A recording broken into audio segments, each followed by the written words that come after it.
Uncle એનો અવાજ સંભળાવો ને મને પ્લીઝ. હવે એનો અવાજ તને કેવી રીતે સંભળાવું દીકરી? ઊભી રહે, હું પ્રયત્ન કરી જોઉં છું. તું ચાલુ રાખજે હો.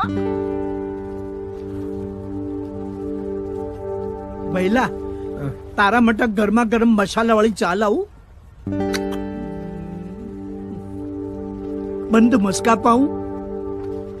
અંકલ અંકલ સાંભળો ને, એને પૂછો કે થેપલા ખાઈશ. ભઈલા, મારો થેપલો બેસ્ટ હોક. જીવનલાલ જેવો થેપલો તને બીજા ખાવા નહીં મળે. બે થેપલા તો મારી મમ્મીના વર્લ્ડ બેસ્ટ છે કાકા. એને રોકીને રાખો અંકલ. હું બસ આવું જ છું. તમે અત્યારે ક્યાં છો? હું આવું છું અંકલ. Download ShareChat.